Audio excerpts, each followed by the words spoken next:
Olá, boa noite, pessoal. Espero que todos estejam bem. Hoje nós vamos fazer uma live um pouco diferente. Vamos falar um pouco sobre a nossa experiência, né, que a gente tem desenvolvido aqui na fazenda em relação à cerca elétrica. E olá a todos que estão chegando aí, Carol, Fernando, Hélio Godoy, Elinho, né? Prazer tê-los aqui conosco. E o Wagner. Muito obrigado a todos por estarem aqui com a gente. E essas últimas lives, gente, a gente sempre procurou trazer especialistas, né, pessoas que realmente entendem do assunto, para poder nos ajudar, né, a destrinchar um pouco todos esses assuntos mais complexos relacionados à cria. E hoje a gente vai fazer uma live um pouco diferente. Nós vamos contar um pouco da nossa história, né, e do nosso trabalho e do nosso desenvolvimento que a gente teve ao longo desses últimos 3 ou 4 anos, utilizando a cerca elétrica. Tá? Eu gosto sempre de lembrar que o que nós chamamos de fábrica de bezerros é um protocolo, né, que a gente vem trabalhando ele ao longo de 4 anos, tentando melhorar esse trabalho. Né? A gente assumiu 3 ou 4 fazendas, né, de cria. Eu falo 3 ou 4 porque tem uma que é pequena e é próxima, a gente considera como se fosse uma. E nesse processo todo, nós precisamos, né, fomos buscar informações a respeito de tecnologia. Nós sempre acreditamos que o valor da produção, né, que normalmente a cria é colocado para a gente, que é 1 bezerro por hectare, sempre foi muito baixo. Então, qual foi a nossa visão aqui? Vamos dobrar a produção. Então, se eu produzo 2 bezerros por hectare, 1 bezerro fica por custo na época difícil, ainda me sobra 1 bezerro. Se há num período como esse, que é melhor de preço, a gente gasta meio bezerro, sobra 1 bezerro e meio. Né? Então, a gente passa a ter lucratividade. E a gente foi procurando, né? Pensamos em adubar, em irrigação, em vários sistemas, mas, na verdade, quando a gente começou a fazer conta, né? a colocar todos esses projetos de irrigação, de adubação, a gente viu que a coisa não era tão simples assim. Há um custo muito alto envolvido, né? Os insumos são muito caros, sobem muito mais do que a arroba do boi. Então a gente começou a desanimar. Fizemos um primeiro ano, o negócio foi bem complicado, a gente achou que não valia a pena. E como foco nossa lucratividade, nós temos uma atividade voltada para ter lucro. Então a gente não trabalha com outra coisa. A nossa atividade está sempre ligada a lucro. Então ficou muito complicado a gente continuar nessa situação. Né? O nosso objetivo aqui, eu sou agrônomo, trabalho numa fazenda, eu preciso viver de pecuária. Eu não tenho outra atividade. Né? Viemos numa época de fruticultura, fomos desativando toda a parte de fruticultura na fazenda por vários problemas e entramos na pecuária. E o negócio o negócio de fruticultura ficou impossível de se trabalhar. Né? Justamente por relação a custo, a água, a toda uma burocracia que existe ligada à fruticultura, mercado, a coisa foi ficando muito complicada, e principalmente doença também. Então a pecuária ela foi para nós uma salvação. Então nós que já trabalhamos com pecuária há 30 anos atrás, trabalhamos durante 30 anos com agricultura, voltamos para a pecuária. Então basicamente foi isso. E na hora de começar a pecuária, a gente já é um pouco mais maduro, já é um pouco mais vivido na produção, nós fomos procurar protocolos. Como é que a gente vai fazer isso? E fomos buscando, e achamos aqui no Instagram muita coisa interessante. No YouTube, no Instagram, na internet, na verdade, a gente começou a buscar essas informações. E fomos conhecendo pessoas, essas pessoas que passaram pelas lives aqui, todo mundo foi encontrado via Instagram. Ninguém aqui foi encontrado pessoalmente, né? Somente que esse projeto começou na época de pandemia. Tá? Então, todas essas pessoas que passaram aqui foram pessoas que nós descobrimos, né, ao longo do tempo. Então, foi um trabalho, né, de garimpar mesmo pessoas, projetos, produtos que fossem realmente interessantes para o nosso negócio. E disso aí nós criamos o que chamamos Fábrica de Bezerro, que na verdade é um protocolo de produção. Então, nós temos determinados procedimentos, determinadas metas que nós buscamos seguir todo ano. Né?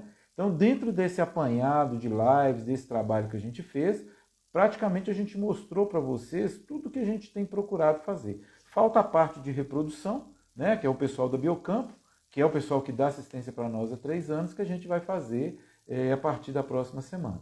Tá? Então, é dentro dessa visão, desse trabalho, que eu queria também falar um pouco da gente aqui. Porque, na verdade, a gente vem, né, e a gente traz a pessoa especializada, que é o especialista que fala daquela área. Gente, vocês podem ter certeza, as pessoas que vêm aqui são as melhores que existem. Né? São pessoas que estão ligadas a grandes empresas, a grandes negócios, e vivem isso todo dia. Então, esse foi o nosso objetivo. E hoje a gente escolheu para falar um pouquinho sobre cerca elétrica, que é um assunto que interessa a todo mundo, para a gente falar como que a gente vem fazendo esse trabalho com cerca elétrica e o que, que a gente está enxergando, qual o futuro, o que, que a gente está vendo dentro da nossa tecnologia. Tá? E é bom a gente pensar um pouco, gente, quando a gente fala em pecuária, por que nós fomos para a pecuária, né? E não outra atividade, continuamos na fruticultura, na agricultura? Porque uma vez eu fiz uma pergunta uma pessoa me fez uma pergunta muito interessante, né? Seu negócio vai estar vivo, né? Vai estar funcionando daqui a 100 anos? Então, isso me deu realmente uma parada, sabe? E eu comecei a pensar um pouco diferente. Falei, gente, a gente mexe com fruticultura, é uma situação interessante, a agricultura é uma situação interessante. Mas será que daqui 100 anos a gente está aqui? Será que nossos descendentes vão poder continuar nisso? E eu vejo áreas que meus avós trabalhavam há 100 anos, né? E elas continuam aí produzindo, às vezes fica um pouco suja, faz uma renovação de pastagem, uma gradiação. Então a gente tem visto, né, o negócio pecuário funcionando há mais de 100 anos. Então isso nos fez pensar um pouco, refletir e investir nessa atividade. E o que eu posso falar para vocês, assim, de cadeira, é que a pecuária nos salvou, né? A gente vinha de uma situação muito difícil, muito mais complexa, e a pecuária ela nos trouxe uma outra condição, ainda com muita dificuldade, né? Para sair dessas atividades com muita gente, com muito funcionário, com muito encargo trabalhista. Finalizar tudo isso não foi barato, né? Então, essa atividade ela nos possibilitou, né, mudar um pouco a nossa vida, com mais tranquilidade, com um trabalho mais interessante, mais prazeroso. Então, é por isso que a gente tem procurado, né, falar mais um pouco dessa atividade. Tá certo? Então, é dentro dessa visão, desse trabalho, que a gente gostaria de falar um pouco sobre cerca elétrica. Com relação ao nosso projeto aqui, são 4 fazendas pequenas, né? Nós trabalhamos esse ano com mais de 700 matrizes, tá? Parte seminada, parte de monta natural. Nosso objetivo é vender bezerro, tá? Nós não vamos engordar boi, não é a nossa intenção. No máximo, a intenção que nós temos é engordar vacas, né? Para esse comércio local próximo da fazenda. Então, nós não temos muito interesse em criar uma atividade verticalizada, né, de longo prazo. Isso para a gente hoje é impossível. Então, o nosso projeto é um projeto de produção de bezerro, né? O que nós buscamos aqui é produzir o melhor bezerro possível, dentro das condições de cada ano, né? A gente ainda está tateando um pouco nessa questão racial, né? Fizemos 2 anos com Nelore, 1 ano com Angus, agora a gente vai voltar para o Nelore por uma questão de mercado local, que a gente está achando mais interessante. Não é porque é melhor nem pior, não existe isso, tá? Na verdade, a raça Angus é uma raça fantástica. Eu acho que para nós aqui que a gente está no norte de Minas, ela é uma raça, né, absurdamente competitiva. A gente tem vizinho aqui que tem projeto grande de Angus com muito sucesso. Então, no caso nosso, nós tomamos essa decisão esse ano de voltar para o Nelore, né, buscando justamente esse mercado mais local nosso aqui da nossa região. Tá certo? Então, o que eu gostaria de falar a respeito de cerca elétrica, e que eu acho que é importante para todos nós, é a gente conhecer um pouco dessa estrutura, né, do que realmente compõe a cerca elétrica. Tá? Porque, às vezes, gente, quando eu comecei com cerca elétrica, o que eu fiz quando a gente começou? A gente foi numa loja, comprou o menor eletrificador que existia. A gente não sabia praticamente nada, não tinha informação nenhuma, né? Achavam caro demais, fomos num barato demais, coisa que não funciona nem uma semana, já está dando problema. Então, nós vivenciamos isso desde o início. Hoje está tudo mais fácil, tem informação, tem empresas que colocam informação no mercado o tempo inteiro, mas naquela época não tinha nada, era tudo muito incipiente, né? Era cerca elétrica. E nós começamos a buscar, primeiro, um eletrificador, né? Eletrificador, gente, a gente tem que pensar nele como uma bomba. Tá? O eletrificador é que manda energia. Então, se você pode investir no eletrificador mais forte, mais potente, com mais joules, você deve investir. Porque seu choque vai ser melhor, seu gado vai ter mais medo da cerca, né? Não vai ficar encostando toda hora. Então, o eletrificador é a base de todo o trabalho. E hoje é interessante porque, se vocês viram as lives que nós fizemos aí, tem eletrificador solar num preço acessível, equipamento excelente, até com gerenciamento, que dá para você saber se a energia está indo ou se está voltando, né? Se está baixa ou se está alta. Então, o eletrificador é uma das peças mais importantes que você tem. E se você compra um bom eletrificador, você tem aí tempo, né? O eletrificador dura anos, tá? É bem protegido, com para-raio, com bom aterramento, ele dura muito tempo. Então, é uma necessidade que a gente tem de, na hora que vocês forem comprar, conversar com quem entende desse assunto. Tá? Não adianta comprar eletrificadorzinho pequeno, gente. Não tem choque. Você não consegue conter nada, você não consegue fazer nada. Então, você precisa investir em equipamentos um pouco maiores. Tá? Então, esse é um cuidado que, às vezes, quando você vai entrar no negócio a primeira vez, você não consegue, né? Ninguém te informa isso. A pessoa, você vai comprar lá, tem eletrificador, custa R$50, gente. Tá? Mas não funciona. Nem para cercar galinha serve. Então é preciso ter essa visão quando se pensa em eletrificador. E outra coisa interessante que hoje, se vocês observarem o que a gente andou conversando aqui, existem eletrificadores hoje que você conecta no seu celular. Então você tem informações o tempo inteiro. Porque falar que cerca elétrica não dá trabalho, gente, não é assim, não é só assim. Quer dizer, você tem trabalho, você tem que ver, às vezes rompe um fio. E se você tem um eletrificador que te ajuda, que já está sinalizando, já está amarelo aqui, você precisa mexer em alguma coisa, tem alguma coisa errada. Né? Levantou de manhã, olhou, está tudo bem? Ótimo, podemos trabalhar em outra coisa. Levantou, tem algum problema? Então essa parte de gerenciamento é o que você tem de mais moderno hoje no eletrificador. Então se você vai investir, e pode investir, porque tem isso também, gente, às vezes você pode comprar um equipamento mais em conta, compra um bom equipamento, tem equipamento mais em conta, mas se você pode investir, você tem uma propriedade maior, você quer montar um eletrificador só, estruturar um negócio maior, fazer um projeto maior, vale a pena investir no equipamento maior.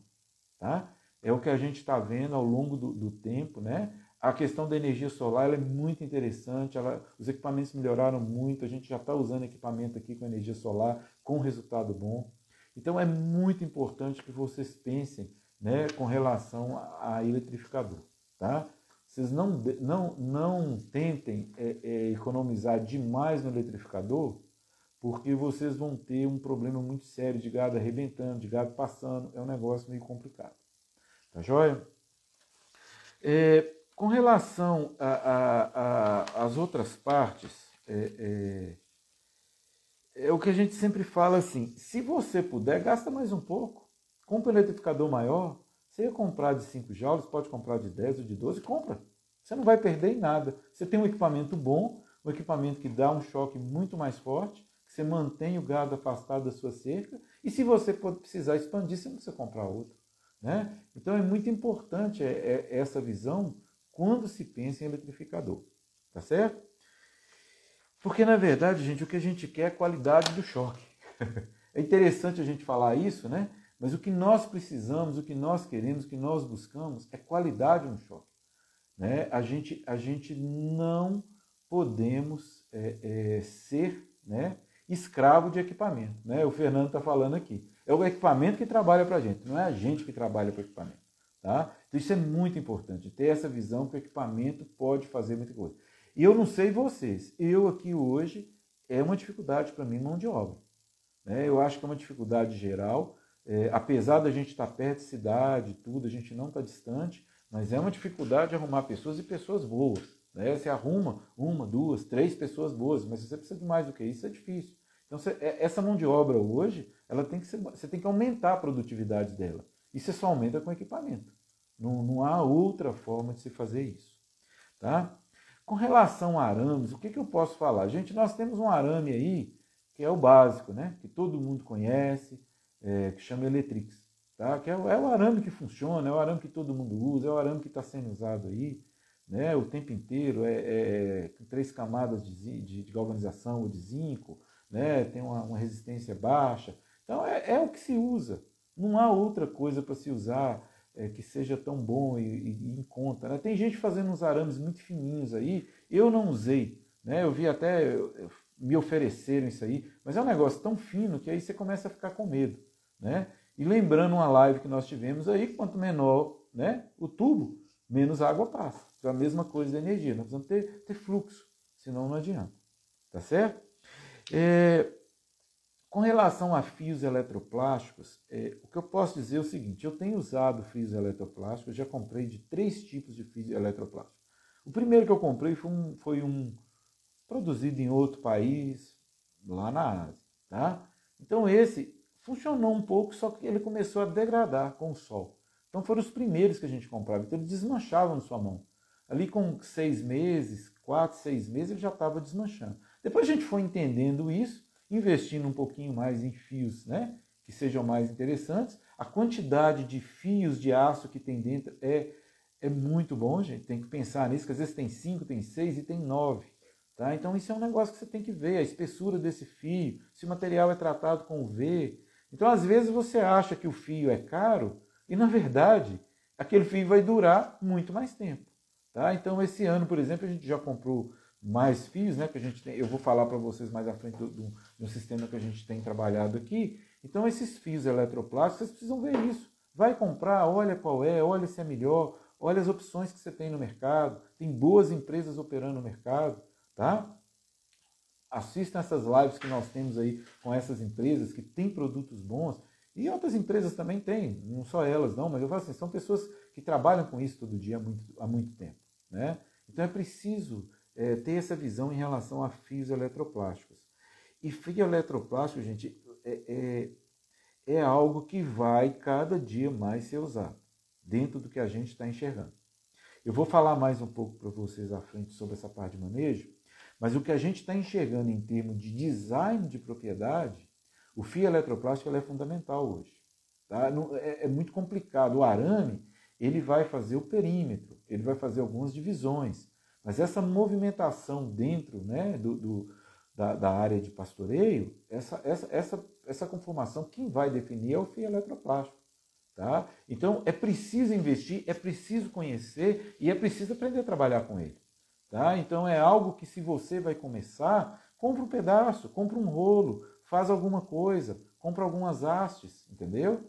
E você pode experimentar essa tecnologia, porque fatalmente o professor Humberto Sorio, que é o pai do André Sorio, que fez as lives com a gente, ele fala o seguinte, quando você começa a dividir, você não para de querer dividir. Você quer dividir mais. E ele não está errado. Né? Eu, quando escutei isso no curso dele, falar nisso, gente, sem fazer propaganda, porque não é minha intenção, o André e o pai dele, da consultoria pecuária online, eles estão fazendo um curso de pastoreio Voisin, é muito interessante. Eu até coloquei um post deles aí, então quem tiver interesse, eu acho que o curso é semana que vem, então participe. Então o professor Humberto falava isso, falava, gente, quando você começa a dividir, você não para de querer dividir. Né? Você começa a pastejar de 15 em 15 dias, de 5 em 5 dias, daqui a pouco você está pastejando com um dia. Hoje eu assisti uma live do pessoal da Nova Zelândia, pastorando de 12 em 12 horas, ou de 14 em 14, é um negócio muito interessante, o nível de detalhes que esse pessoal está trabalhando. Então, o fio eletroplástico, é preciso que vocês comecem a trabalhar com ele. Tá? É algo que vocês vão encontrar pela vida, pela frente, porque ele faz parte, né, de qualquer tipo, né, de negócio que vai se usar a cerca elétrica aí na frente. Pelo menos é a minha visão. Né? Nós temos pessoas que são, né, que trabalham com isso todos os dias. Eu trabalho aqui na fazenda, mas vocês podem ver que as conversas, tudo que está acontecendo está por aí, tá certo? O Fernando está lembrando aqui que a gente deve sempre se preocupar em dimensionar corretamente os carretéis, o tamanho, né? Existe carretéis igual manivela, quem soltava, né, papagaio antigamente, ou pipa, né, usava, é mais ou menos aquilo. Então é um negócio que facilita muito, ajuda muito, é prático, né?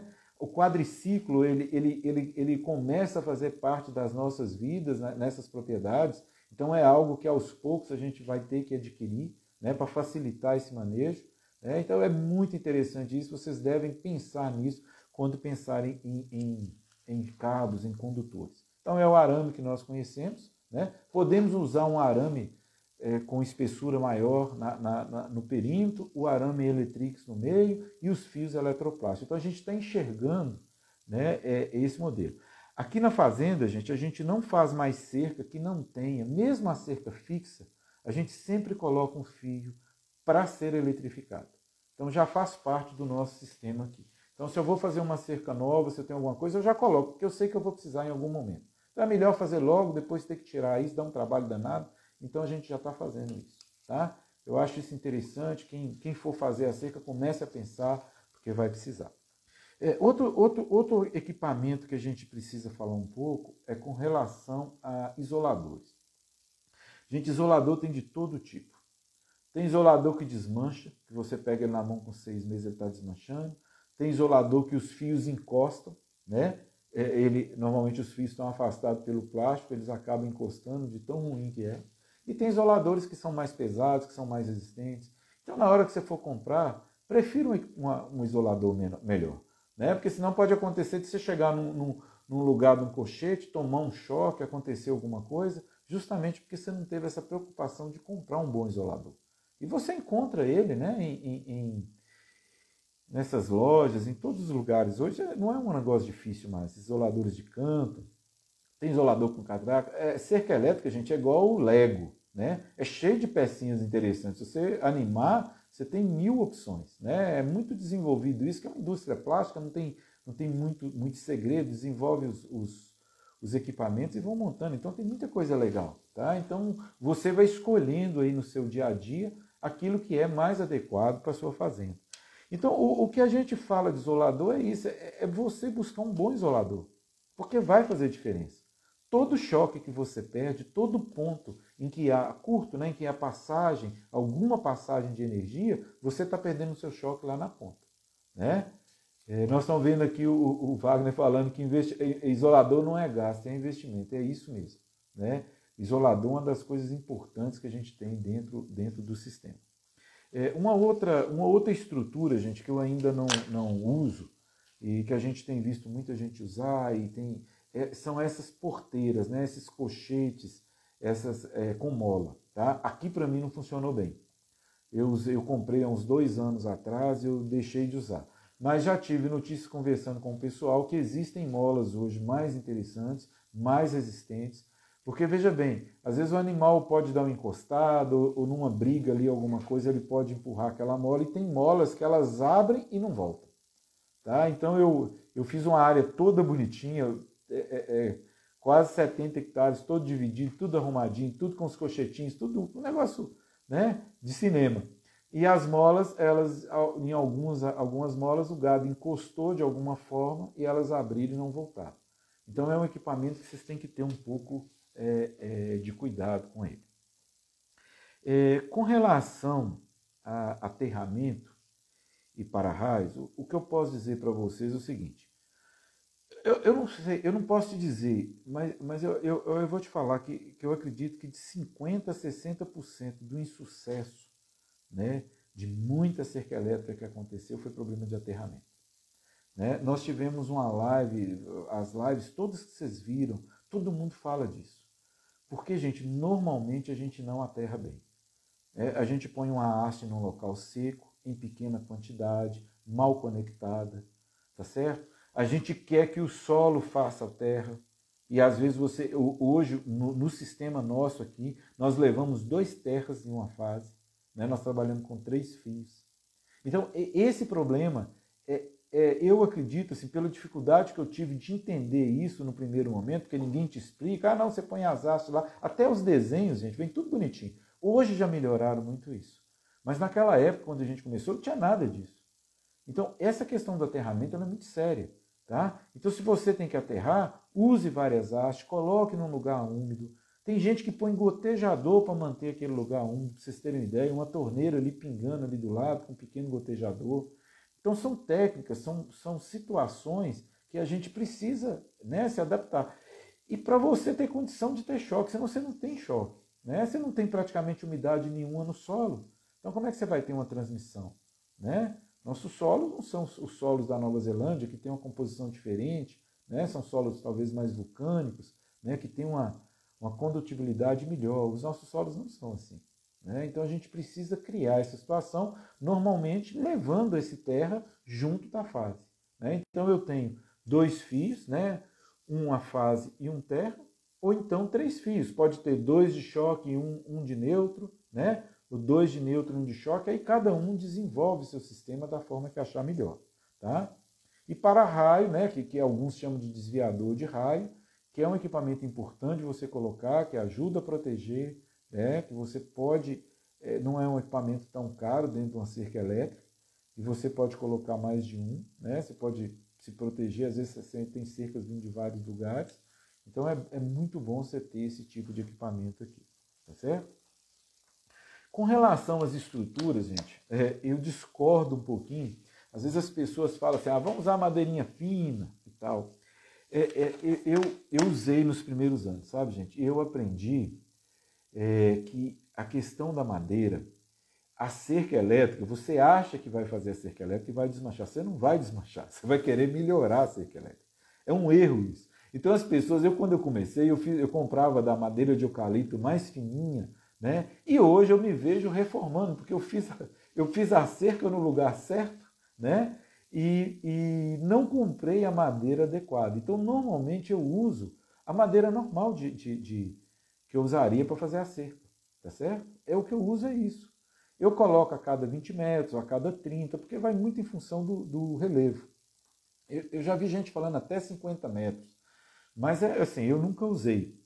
Mas eu vi trabalhos, até o pessoal da Embrapa, algumas coisas, eu vi alguma coisa a respeito disso. Né? E é muito importante você pensar nisso. Às vezes um pouquinho a mais que você gasta ali numa madeira, compra uma madeira normal, faça um negócio normal. Tá? Porque aquela cerca ela vai ficar muito tempo. E hoje, assim, no nosso caso aqui, nós trabalhamos com cercas de 3 fios. Mas é mais caro? Pode fazer de 2? Pode. Mas no caso nosso, em função de bezerro, a gente acha melhor, que dificulta um pouquinho a passagem de alguns bezerros. Então tem funcionado bem. No início eu comecei só com 2 fios e eu tive muito problema. Tá? Eu tenho recria de novilha e as novilhas são mais ariscas, elas às vezes, mesmo o choque estando forte, elas querem passar. Então a gente começou a observar que em uma cerca que a gente tinha com 3 fios, elas nunca passavam. Então, a partir daí, a gente está. O que faz novo hoje com 3 fios, né? Normalmente a fase no meio e os 2 neutros de fora. Tá? Por que isso? Porque alguma coisa fica mais difícil encostar. Quando eu coloco os 2 choques, um embaixo e um em cima, encosta mais capim de baixo. Tá? Então eu perco. E no fundo eu divido o choque. Né? Então é melhor eu ter um fio com um bom choque, né? Na nossa visão aqui, do que ter 2 distribuído, com esse choque distribuído. Então a gente tem preferido, até as passagens são mais simples, as conexões são mais simples, é um fio só, então tem funcionado bem. Então a nossa estrutura é essa. Tá? Uma coisa que eu experimentei o ano passado, e que eu achei muito interessante, eu até coloquei um vídeo sobre isso, foram as hastes plásticas.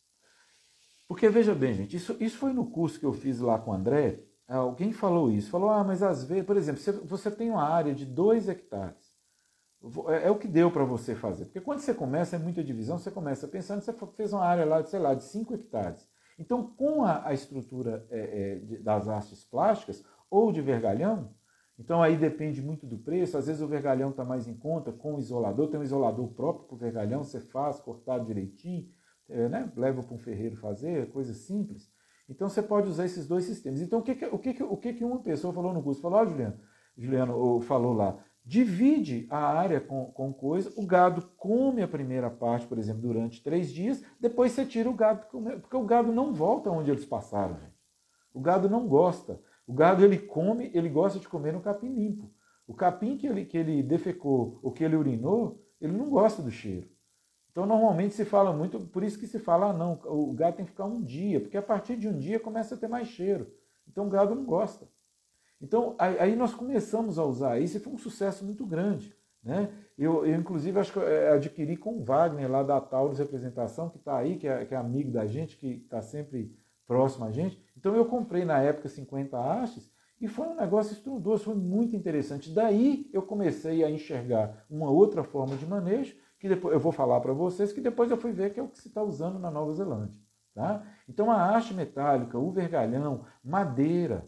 Às vezes a madeira, aí sim daria para usar uma madeira mais simples, né, para você deixar lá uma coisa mais provisória, só para você usar porque não tem peso nenhum, né? O fio eletroplástico é muito simples. Então é um sistema que tem funcionado muito bem, tá? E eu acho que é o futuro, que ele caminha para ser o futuro do que a gente vai usar, tá bom? Então, tá caro o vergalhão? Compra a haste plástica. Tá caro a haste plástica? Compra o vergalhão. E se você tem madeira, resto de poste, às vezes uma cerca você desmanchou, dá para você fazer muita coisa aproveitando isso aí, né? Porque é muito simples de fazer, uma cerca mais baixa, você passa só um fio, né? Principalmente na época chuvosa, é muito tranquilo, o choque é muito bom. Então isso tem funcionado muito bem, tá, gente? Com relação a essas estruturas aí, tá? Outra coisa importante que eu adquiri, que eu acho que todo mundo deve pensar, é em um voltímetro. Tá? Apesar dos equipamentos mais modernos hoje já terem medição, né? Mas nem todo mundo vai comprar um equipamento, digamos assim, de ponta. Né? Isso é igual ao computador. Às vezes a gente precisa de um computador mais simples para resolver um problema. Quem trabalha com edição de vídeo precisa de um computador absurdo. Então a gente às vezes não precisa. Então vai depender de cada um. É um voltímetro, gente. É um equipamento simples, você encontra para comprar. Hoje os voltímetros indicam até para que lado que o problema está. Né? Então isso é muito importante. Você monta uma cerca, você vai lá, testa, olha, a cerca está limpinha, deu tantos volts, chama seu colaborador, que é muito importante, olha, está dando tanto. Então o cara aprende a ler aquilo, ele te fala o número. Tá? Então isso é muito, muito importante. Então, se você vai comprar a primeira vez, compra logo um voltímetro, tira a cascavel do bolso. Não precisa ter medo, não, porque você vai precisar para você aferir, para você aprender, para você entender o que está acontecendo na sua cerca. Tá? Não precisa, não se preocupe. É um investimento, sei lá, de 200, 300 reais, às vezes até menos, dependendo do modelo, e que te dá uma resposta que você vê como é que está aquela voltagem daquela cerca, né, em relação ao solo, o que está acontecendo, ao longo da cerca, o que está acontecendo. Tá? Então, vale a pena esse investimento. Tá? Porque choque, gente, choque é forte. Tá? Você não precisa achar que você vai ficar encostando capinzinho lá, não, que tem hora que o negócio chega a queimar o cabelo do braço. Tá? Então não é. Esses choques desses eletrificadores maiores não dá para ficar testando com capinzinho, não. Né? Você tem que ter cuidado com isso. Você tem que colocar um equipamento, testar para você não absorver aquele choque. Não dá para você ficar todo dia tomando choque. Né? Não é por aí. Não precisa disso. E quem tem funcionário não vai colocar o funcionário num risco desse. Tá? Tem opções mais em conta que são muito, muito baratas. Tá? Então, gente, com relação a equipamento, eu queria dar essas dicas para vocês, né, do que eu vivi, né, ao longo do tempo. Né? O que eu trabalhei ao longo do tempo, quais as dificuldades que eu tive. Tá? Então, se vocês observarem isso, quer dizer, comprar um bom eletrificador, os arames são bem tranquilos, porque eles são comuns, né? Ter o cuidado no fio eletroplástico, tá certo? Comprar bons isoladores, fazer uma estrutura bacana, tá? Bem cuidada, bem feita. Às vezes a gente quando você começa a fazer um negócio mais ou menos, não vale a pena, porque você vai gostar. Já tenta pensar como é que vai ser seu sistema de trabalho para você desenvolver um negócio que vale a pena que você investir lá. Tá bom? Então eu acho isso fantástico, eu acho isso importante de vocês levarem isso em conta. Tá? E eu queria agora também falar um pouquinho para vocês a respeito, né, do que a gente está enxergando da cerca elétrica como uma ferramenta, tá, de manejo de pastagem. Eu acho, gente, que a cerca elétrica talvez seja a grande sacada, o grande lance que estava faltando para a gente melhorar a questão do pastejo. Né? Porque, veja bem, com a cerca elétrica, principalmente a cerca elétrica móvel, que a gente vai falando dela aqui aos poucos, você consegue levar o gado para onde você quiser na fazenda. e você consegue fazer múltiplas divisões na sua fazenda. Então isso, gente, isso muda tudo. No nosso caso aqui, nós praticamente não, nós dobramos a nossa capacidade de suporte. Então, nosso objetivo, eu não precisei usar adubo, eu não precisei usar nada muito complicado. Esse ano eu estou diminuindo o uso de lambe-lambe, eu estou usando sal com ureia, até agora. O ano passado eu já estava usando lambe-lambe. Quem compra aí sabe como é que é o preço disso, né? Então, tudo isso veio em função da cerca elétrica. Porque a cerca elétrica ela me deu uma condição de aproveitar melhor a minha propriedade. E isso talvez seja o grande, né, o grande benefício da cerca elétrica. É te dar um poder, né, de manejar melhor a sua pastagem, de direcionar melhor seu rebanho. Tá? Então, o que a gente vê, o que é na pecuária tradicional aí? Eu não preciso explicar isso para ninguém, todo mundo sabe. Na pecuária tradicional, o que nós temos são áreas enormes, não é isso? Com muito gado esparramado nessa área. Então é gado para todo lado, pisando, caminhando. Então você vai tendo uma degradação daquela pastagem. As pessoas falam que o Brasil tem 80% das pastagens degradadas. Eu não posso afirmar nem que sim, nem que não, mas eu tenho certeza que tem muito das pastagens nesse país são degradadas.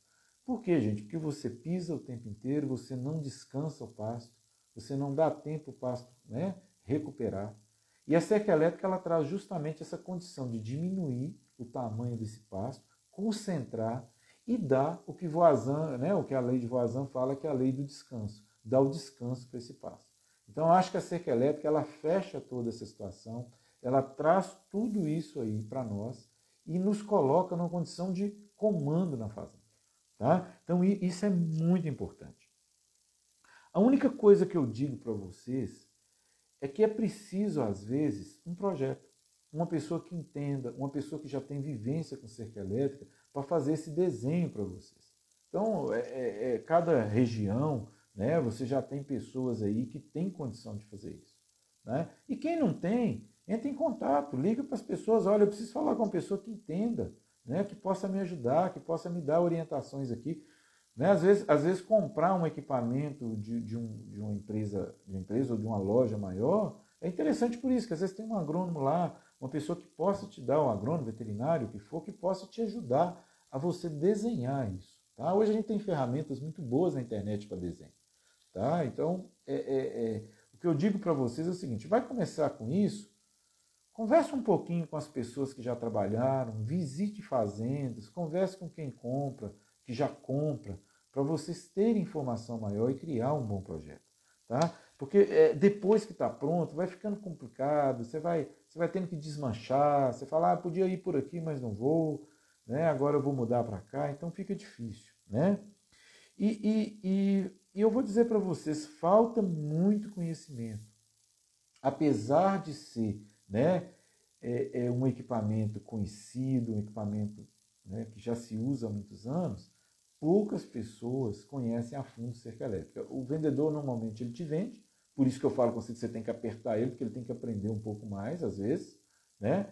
Você leva para a fazenda, o seu funcionário não conhece aquilo, ele nunca mexeu com aquilo. Né? Então você quer que aquilo funcione da noite para o dia.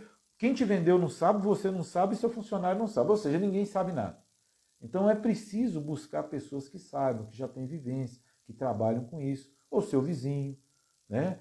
Ou o técnico da empresa. Né? Essas empresas hoje têm cursos, tem muita coisa no YouTube, gente, muita coisa no Instagram, para vocês, né, entenderem um pouco mais, estudem um pouco mais sobre o assunto, para vocês poderem trabalhar com isso com mais tranquilidade. Né? Hoje, gente, há 6 meses atrás, a gente pensava, quando a gente pensava em desenvolver a fazenda, a gente pensava num sistema com muita divisão baseada em arame. Então o que a gente pensava? Eu vou pegar uma fazenda aqui de 100 hectares, vou fazer 100 piquetes, não é isso? E vou trabalhar aqui com 200, 300 vacas comendo um piquete de 1 hectare por dia. Essa era a visão, de dividir tudo com arame. Aos poucos, e principalmente após usar essas varetas plásticas, a gente começou a repensar um pouco a nossa situação. ao invés de fazer áreas de 2 hectares, nós estamos preferindo fazer áreas de 10 hectares e ir dividindo ela ao longo da semana, né? Ou da dezena. Às vezes a gente pode gastar 10 dias para sair numa área dessa. E o que entra nisso aí? A vareta plástica e o fio eletroplástico. Então isso tem sido, na minha humilde visão, né, uma das coisas mais fantásticas que a gente vai conseguir com cerca elétrica, que é você trabalhar com cercas elétricas móveis. Tem muita gente usando isso, gente, eu tenho certeza que tem. Mas grande parte dos produtores ainda não conhece esse sistema. Então você faz como se fosse, né, uma área um pouco mais comprida, pode ser quadrada, e você anda com a cerca, né, aos poucos. Isso os neozelandeses chamam de break, né? É uma parada. Cada mudança dessa, o gado comeu ali, passa. Pra vocês terem ideia, nessa palestra o rapaz está falando, eles fazem um break de 12 em 12 horas. Então a cada 12 horas o gado anda. É um negócio interessante, né? Porque nós temos uma visão assim muito fechada em relação a isso. Nós achamos que o gado, que a gente não precisa cuidar desse gado. Então, na verdade, gente, o conceito que nós temos na cabeça é de pastejo, né? E nós precisamos incorporar um novo conceito que é de pastoreio, que é você, aos poucos, né, trabalhar com o gado, come aqui, anda mais um pouco, é como era feito antigamente. E quando você leva o gado, vocês viram um vídeo que eu coloquei aí no IGTV, aí tá aí no perfil da fábrica de bezerros, eu mudando 350 vacas sozinho à tarde. Eu fui lá, abri o cochete, eu não preciso nem chamar, elas passam, porque elas já sabem que tem alguma coisa melhor lá do outro lado. Então, essa estrutura é que a gente hoje, esse ano principalmente, que a gente vai trabalhar forte nela, porque o grosso do negócio a gente já fez. Essas divisões maiores nós fizemos. E o que nós vamos fazer agora? Trabalhar com divisões menores usando fio eletroplástico e vareta plástica. Ou vergalhão, vai ser o que tiver, né? Eu estou falando aqui para ver se a gente tem um descontinho na hora que for comprar, para ver se compara, porque a vareta plástica é muito melhor do que o vergalhão, né, gente? Que ela já vem prontinha, tá? Então, na verdade, o que eu estou enxergando, o que eu estou visualizando em relação à cerca elétrica é essa situação de você fazer os breaks, né? Eu vejo que as pessoas que estão mais evoluídas nesse sistema usam isso, né? A Nova Zelândia é muito forte nisso, eles organizam todo o pastejo, e se vocês viram nossa live com o André Soria, ele falando com relação à quinta lei de Voisin, né, aqueles que criaram essa lei, que é essa lei que busca administrar isso, tá? Então... Oi, gente, desculpa, o telefone chamou aqui. Voltamos. Então, veja bem, então hoje essa questão do pastejo, ela precisa ser vista como um orçamento. Quanto que eu tenho de pasto, né? Quanto que eu tenho de pasto na minha fazenda, quanto de gado eu tenho, como que vai ser o planejamento para eu sair lá fora no final do ano. Então, hoje as áreas mais complexas, áreas mais cuidadas, que tem pessoas com um pouco mais de visão, é feito isso. Tem gente que mede o pasto todo dia, mede uma vez por semana. Tem ferramentas hoje, né? O pessoal está tentando trazer da Nova Zelândia para fazer esses cálculos de pasto imediatamente, para calcular a quantidade de matéria seca. Então, o futuro, né? O futuro que eu acho que é esse ano, nós temos que partir para esse tipo de ferramenta, ter informações mais precisas sobre isso para a gente poder trabalhar com pastejo, tá bom? Com relação também a uma coisa que tem me chamado muita atenção, é com relação as pessoas entenderem um pouquinho por que o pasto precisa descansar. Gente, isso é uma coisa, parece que é arraigada, que está dentro da pessoa. Ela acha que o boi pode ficar dentro do pasto ali durante a seca o tempo inteiro, né? Esquece que ali são estruturas muito delicadas, né? Que qualquer brotaçãozinha que sai, o boi já come. Quer dizer, o capim, gente, ele funciona como se fosse tipo uma cenoura, né? Ele está armazenando as substâncias de reserva na raiz. Então você vem, o capim está pronto, está maduro, ele está cheio de substâncias de reserva. O gado comeu, né? O capim pega aquela substância de reserva, brota de novo.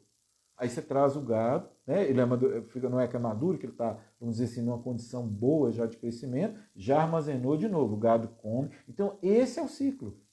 Tá? Agora, se você deixa o gado o tempo inteiro ali, comendo, quer dizer, qualquer brotinho que sai, que ia gerar ali, né, energia, que ia ser armazenada, né, você acaba com o seu pasto. Então, muito do que acontece em degradação de pasto é justamente isso. As pessoas não têm essa noção básica de que o capim armazena na raiz. Quando o capim está grande, que ele já cresceu, que ele tá ali, não vou dizer maduro, mas que está ali na sua exuberância, né? Naquele momento ali, ele está repleto de reserva. Ele já fez toda a fotossíntese, já guardou, está pronto. Então ali ele pode ser consumido. Tirou dali, ele tem que ter tempo, ter condição de voltar a crescer de novo. Tá bom? Então essa fisiologia básica do capim, né, dessas gramíneas, ela precisa ser entendida. E pasto é algo perene, gente. Não dá para ficar renovando pasto todo dia, não. Olha o preço de semente, olha o preço de óleo diesel. Isso é inviável. Né? Você toda semana, todo ano, a cada 2 anos, a cada 3 anos, você está renovando. Ninguém suporta isso, não tem nada que paga isso. Então essa visão do pastoreio, desse cuidado, de entender, de conhecer o gado, de você andar, ir lá ver como é que o gado está, conversar com o seu funcionário, ele começa a gostar do negócio, porque é mais fácil para ele mudar o gado, porque ficar subindo em cavalo, correndo atrás de gado. Daí isso acaba. Tá? Você abre o colchete ou o que for, ou qual a estrutura que você tiver, ou cancela, o gado passa. Tá? Você não tem esse problema nesse sistema. Tá? Então é muito interessante a gente pensar nisso, tá? E nessa fisiologia do capim. Tá? O capim precisa descansar. Outro ponto importante, né, que a gente viu dentro do nosso trabalho aqui é a questão da água e da sombra. Tá? E aí vai uma observação que as pessoas falam assim, Nelore não gosta de sombra. Gente, isso é ilusão. Nelore adora sombra. Certo? O hábito deles é no horário quente ir para a sombra. Vocês podem observar que a partir de 10h30, 11 horas, meio-dia, eles vão ali, bebem uma água e vão procurar uma sombra. E pasteja à meia-noite, às 10 da noite, qualquer outro horário. O Angus nem se fala, né? São treinados, já nascem treinados para procurar uma sombra. Então essa questão da sombra ela é muito importante. E isso não é tão fácil quando a gente pensa, né, em pastoreio. Porque se você tem piquetes pequenos, não dá para ter sombra em todo piquete. Não dá. E água também é um negócio muito importante. Então hoje, muito das estruturas se pensa em área de lazer, né? Ou área de lazer, ou área de suplementação, o que for. Aonde você tem água, né, um corredor central ali que leve esses animais. Ali você tem água, você pode fazer seu clip feed, você pode dar o sal. Então, uma área grande para muitos animais.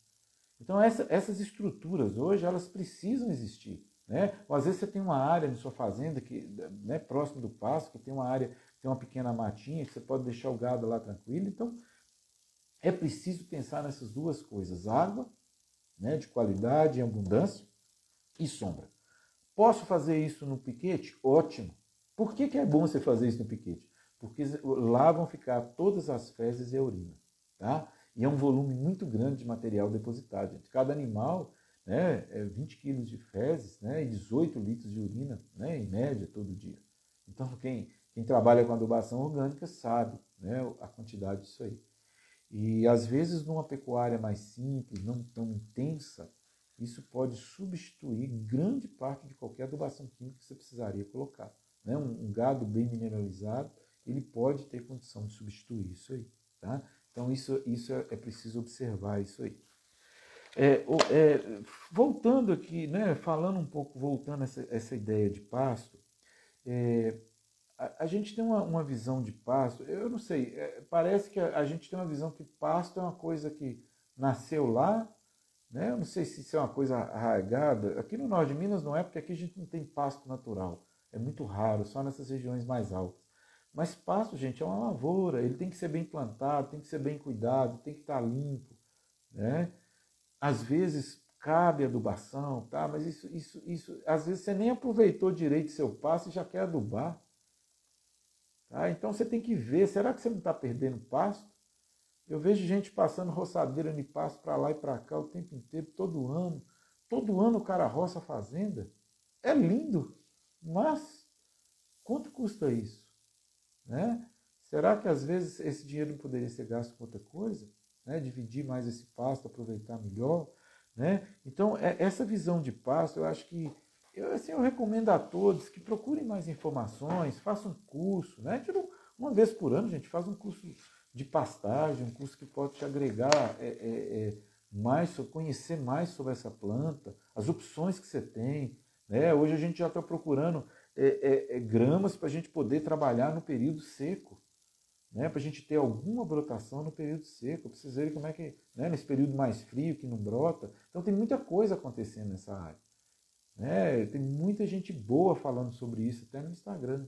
Tá? Então procurem se informar sobre isso. Tá? E essa ideia de pasto que eu gosto de ver, assim, nós precisamos de um planejamento. Você tem que saber, olha, eu tenho tantos piquetes, dá para ficar tantos dias, não é isso? Fiquei 3 dias aqui, 4 dias aqui, a gente está sempre enxergando na frente quando você tem um pastoreio.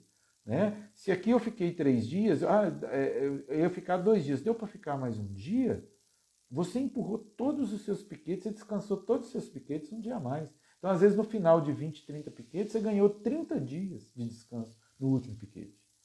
E isso depois volta nos outros piquetes para você. Tá? Então, é muito importante esse conhecimento.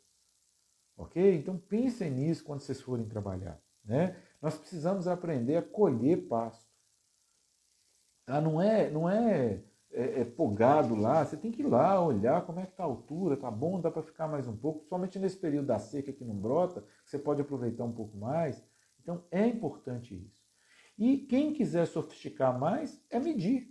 Tá? É medir a matéria seca, é pelar, cortar, faz os quadradinhos de 1 metro quadrado, faz a amostragem na área, faz um levantamento, para você ter uma ideia da quantidade de matéria seca que você tem na sua área. Então isso não é difícil. Tá? Eu, inclusive, gente, recomendo a todos esse livro aqui, ó, que é do Pastoreio Voisin, que é do professor Humberto Soria. Estou fazendo propaganda aqui para o meu amigo André de novo. Tá? Mas esse livro é muito bom. Tá? Então, quem quiser se aprofundar um pouco mais, compre esse livro. Está lá no site deles lá. Tá certo? Então, o que mais que eu gostaria de falar? Muita gente, é o que eu falo para vocês, muita gente aduba antes de aproveitar o pasto totalmente.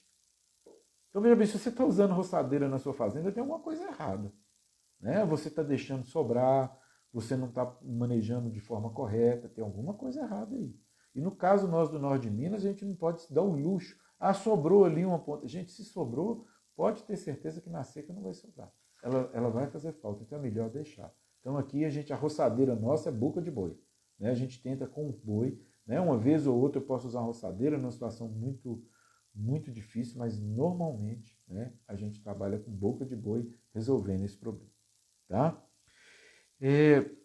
Uma técnica importante, gente, que eu gostaria que vocês pensassem também, né, dentro de uma programação, é o diferimento de pasto. Tá? Diferimento de pasto é uma coisa simples, né? É que você deixar algumas áreas, né, a partir de janeiro, talvez até dezembro, né, janeiro, fevereiro, dependendo da região, vedadas. Tá? Isso tem um efeito enorme, é uma capacidade de suporte absurda dessas áreas na seca, né, porque elas praticamente são matéria seca. Tá? É uma quantidade, né, tem áreas que dá até 40% de matéria seca, 35%, 40%. Então é uma quantidade absurda de matéria seca. É um material muito bom se você usa um sal ureado, né, um lambe-lambe. Então você tem condição de manter seu gado pelo menos sem perder peso numa área dessa. Então dentro do seu planejamento, se você puder incluir isso, é muito importante. E uma outra coisa que eu acho que a gente não deve abandonar é a questão de ensilar, da silagem de capim. Hoje mesmo a gente está abrindo uns silos novos aqui para cuidar de algumas vacas que estão mais sentido. Precisa de espetáculo de silagem. Né? Amanhã eu vou filmar, coloco lá para o pessoal ver, mas é um negócio de doido. Então, essas coisas, gente, elas só nos colocam numa condição melhor para atravessar esse período de seca. E seca que a gente antigamente achava que era um privilégio do norte de Minas, digamos assim, né? Hoje a gente está vendo todas as regiões, problema de seca para todo lado. Então, seca, a gente trabalha com planejamento, com muito cuidado, né? São muitos animais, né? Assim, em relação à área que todo mundo, para a gente aumentar, porque você tem uma condição, na época das águas aqui, nós temos condição de colocar 10 UA por hectare. Se chega na época da seca, você põe 2, 3. Então, se você não contrabalancear isso para você equilibrar essa situação toda, você não consegue resolver esse problema. Então, se eu tenho 10 aqui, eu guardo 2, né? Alimentação de 2 ou 3 UAs, coloco no silo, né? Faço o diferimento de mais um pouco, Então eu consigo manter uma quantidade de animais equilibrada, né, dentro da minha propriedade. Tá? Então pensem nisso, nesse planejamento. Uma situação nova que tem acontecido aí mais para vocês do Centro-Oeste, essa questão de integração lavoura-pecuária. Né? Então você tem, né, reserva, restos de cultura, isso é muito importante, a cerca elétrica entra bem nisso aí, né? Ela pode ajudar muito. Então você trabalha com um eletrificador grande, são áreas grandes, né, situações muito diferentes da nossa aqui, então vocês que estão nessa região, vocês podem usar a cerca com benefício enorme para vocês. E eu gosto sempre de dizer que capricho, né, é fazer bem feito com o que se tem. Então, às vezes você não pode comprar o melhor eletrificador do mundo ou mais caro, mas compre um bom, né? Faça uma cerca bem feita, não faça bem feito logo desde a primeira vez, tá? Procure pessoas que conhecem do assunto, né? Que podem te ajudar. Tá? A gente está aqui à disposição, alguém que tiver uma dúvida, quiser alguma coisa, entre em contato com a gente. Tá? O que eu fiz aqui foi dar uma ideia para vocês do que a gente está enxergando, né? Dos benefícios que a gente está vendo com a cerca elétrica. Tá? É difícil para a gente hoje enxergar uma área. Eu vejo fazendas assim que nem se preocupa com isso. Para mim, que trabalho com mais gado em área pequena, é impensável, é desperdício de dinheiro, de tempo. O funcionário é o mesmo, a fazenda é a mesma, o capim é o mesmo. Dobra para você ver. Quanto que isso vai valer em dinheiro para você no final do ano? Dobra o número de bezerros, gente. Né? A gente que trabalha com cria. Então, assim, e veja bem, você tem outras situações, você tem animais que morrem, né? Que pode acontecer, você tem às vezes um índice de fertilidade que aquele ano não foi tão bom. Então, tudo que você puder agregar, que te custa pouco e que te traz resultado, com o que você tem, é muito interessante. Tá? Então, eu digo sempre, genética é um investimento tranquilo, que dá retorno. Né? O pastoreio é um investimento tranquilo, que dá retorno. E a cerca elétrica nem se fala, ela fecha tudo isso aí. Tá? Então pensem nisso, né? Reflitam um pouco sobre isso que eu estou falando aqui. O que a gente quer com essas lives, com esse trabalho, é justamente que vocês encontrem caminhos novos, que vocês se inspirem, que vocês enxerguem a atividade de vocês como algo que tenha potencial para você viver dela. É isso que a gente tem procurado aqui fazer dentro desse trabalho nosso. Tá? Então eu agradeço todos vocês que estiveram com a gente aqui até o momento. Né? Fiquem com Deus. Se vocês precisarem fazer contato, né? Eu vi Fazenda da Barra, o Sérgio, o Tomás, né? O MV Sertã, né? Solução Agronegócios, Fazenda Gramado, tá? Todos vocês, a Taurus, né? Que é sempre um amigo da gente, sempre RCM, então todos vocês que estiveram aqui com a gente agradece muito. Esperamos de coração que a gente possa, fazer mais umas 2 ou 3 lives com especialistas e vamos, né, manter esse o próximo ano, se Deus quiser, tudo der certo, a gente trazer esse momento de novo, de discussão, de conversa e pensar um pouco, né, melhorar um pouco a nossa pecuária. Eu não consigo, por mais que as pessoas falem que nós vamos viver sem comer carne, para mim é praticamente impossível. Eu acho muito difícil, até por uma questão química, né, e de fisiologia. Nós levantamos a cabeça quando a gente começou a comer carne. Né? Senão, antes a gente vivia com a cabeça abaixada comendo raizinha. Então, na hora que o homem encontrou, né, eu brincava assim, às vezes encontrou uma picanha de mamute e comeu pela primeira vez, né, aí nós passamos de 7, 8% de proteína para 40, 45% de proteína. Isso nos levantou, isso nos trouxe a condição que nós temos hoje. Então, é muito difícil a gente acreditar num mundo que você não coma carne. Ah, vai ter carne de laboratório? Vai, mas isso a gente sabe que isso é impossível, né? No volume que nós trabalhamos, é tudo muito difícil. Então, essa pecuária que nós fazemos, sustentável, de baixo carbono, usando a cerca elétrica, aproveitando mais ainda, né? Aproveitando mais ainda, incorporando mais carbono ao solo. Então, tudo isso vai trazer para a gente, no futuro, um grande mercado. Eu tenho muita fé nisso. E nós que trabalhamos com bezerro, né, vamos produzir esse insumo. Tá certo? Então agradeço a todos que estão aí, viu, que participaram com a gente, que prestigiaram a nossa live por esse momento. Espero que na semana que vem dê tudo certo, que o Avelino possa estar com a gente. E muito obrigado, tenham uma boa noite, um bom trabalho a todos. Fiquem com Deus.